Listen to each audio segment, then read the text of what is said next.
Hey fam, this is Shay, your favorite practicing astrologer. Today we are going to be talking about Jupiter in Aquarius from 2032 to 2033. Do me a favor and press all the buttons. I'm doing a giveaway at 5,000 subscribers. I finally picked what I'm giving away. This is a 4-leaf clover bookmark. This is a real 4-leaf clover, handpicked by me, and this is made by me. It's got a Taylor Swift quote, "If you're lucky enough to be different from everybody else, don't change." So when I hit 5,000 subscribers, I will be giving this away to someone special. Now, on to the thing. I think I'm going to get it right this time because I have laid out my notes differently, hopefully legibly. I haven't reread it, and I have been doing a million. I wanted to stop and do this before I keep doing a million. So let's get on it. Jupiter goes into Aquarius officially December of 2032. So it did have a stint. If you watch the last video, you know that it goes into Aquarius for a short time, up until 2 degrees, and then it's like, oh, no, hold on, we gotta go back. And now that it's in Aquarius, it's like, okay, we got that out of the way. We can move forward now, right? So one of the first things to occur between 0 and 1 degrees, heart drop, is a yod between Uranus, Mercury, and Jupiter. So Uranus in this scenario is in Cancer, and that's what is being pointed at. So Uranus is the planet of electricity, and it's like telecommunication. It's not so much communication like talking, it's more of telecommunication. It's the electronics and light bulbs and anything that's technology based. And that is in Cancer, which is emotion and nurturing based. This is at 0 to 1 degrees. So right now it's focusing on you are electrically emotional. Like it is you, your emotions have gotten way left, out of hand, uncontrollable. And it's being pointed at that you, like, yes, you can let loose and have emotions finally, for all the water people for this, second. Like, you're getting a little taste of what's about to be actually coming up, because Uranus also goes retrograde back into Gemini, and it's a thing. But the point that I'm getting at is Jupiter and Mercury here are pointing at Uranus going, what are you doing?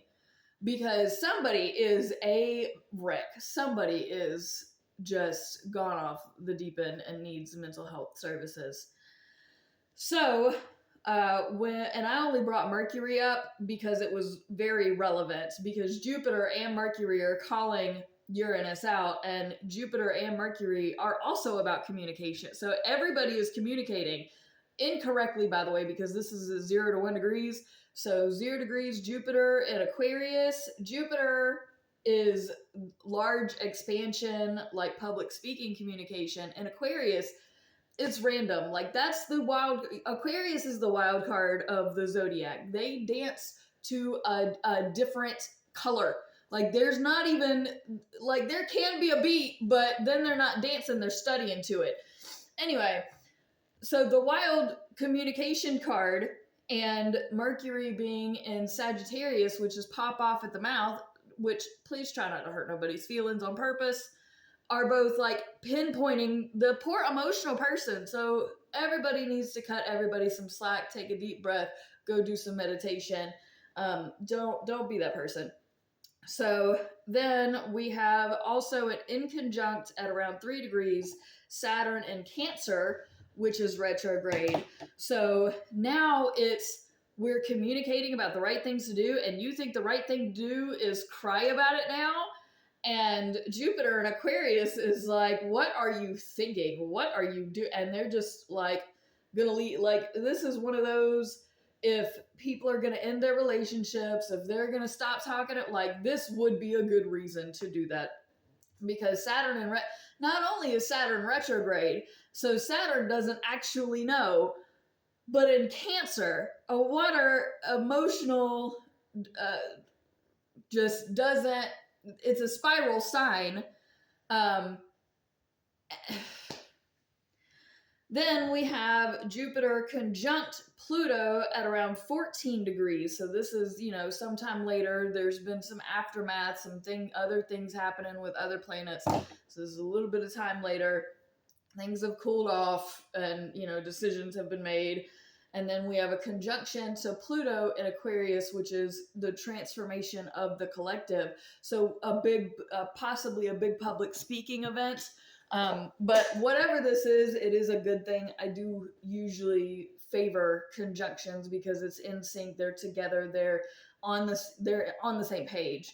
So the transforming the collective in a really large way, like this is when you see that.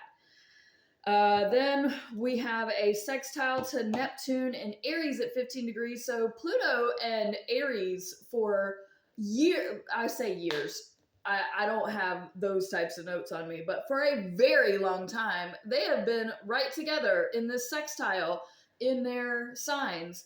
And it's been really transformative. It's been really beautiful. It's been spiritually moving. It's been just, I've been telling y'all, the third eye opening, all of that.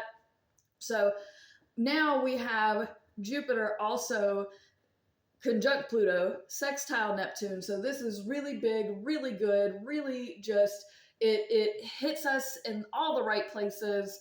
Then we have a square to Chiron in Taurus, which just got out of retrograde around February 2033. That's going to be about 21 degrees. So this square, Chiron, if you want to go back and look at my Chiron in Taurus video, that explains that.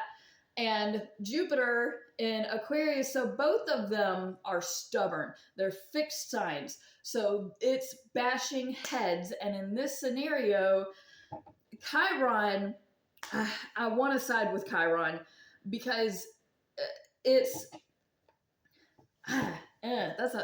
that's a tricky one. I want the tricky one because both sides are right and want to help, but both sides also don't think that the other side's way is helpful and is going to build what we need to, because Jupiter is also not so much about like the structure of how we do things, but more like the architectural beauty of something. And, not really city planning, that's Capricorn. But it's educational, and in Aquarius, it loves loves all of it, just wants to learn everything and change everything and do everything. And Chiron in Taurus is set at home. It's, I'm trying to heal my home and heal my family and heal my values and work on these things that I struggle with. And I'm trying to teach you how to work on these things.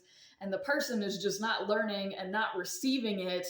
And also the teacher may be bad at teaching, and may not be communicating this in the large group correctly. So I'm going to give, and this might end up being a really bad example, but I'm going to give it anyway. When Elon did the Sieg Heil and then turned around and said, no, I didn't mean it like that. That's the type of miscommunication representation that I'm talking about. Because if he didn't actually mean it, oh, buddy, was that the worst decision. And if he did, we all called him out on it. Moving on. Then we're going to have a trine to Uranus in Gemini at 27 degrees, which is now direct around April 2033. So that is a very good thing for our creativity and just us being busy and working on things and working for the greater good and talking about it and all of this movement. It's going to be really exciting.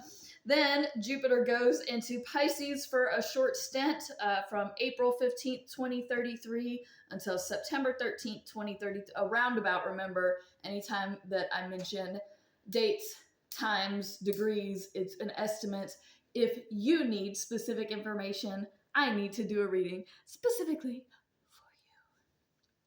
Then in June, of 2033. That's when Jupiter goes retrograde around 7 degrees of Pisces, goes back into Aquarius, squares Chiron one more time because somebody didn't learn that lesson. And then it goes back into Pisces December of 2033. I so appreciate your watching. I have a bajillion things to do now. Bye-bye.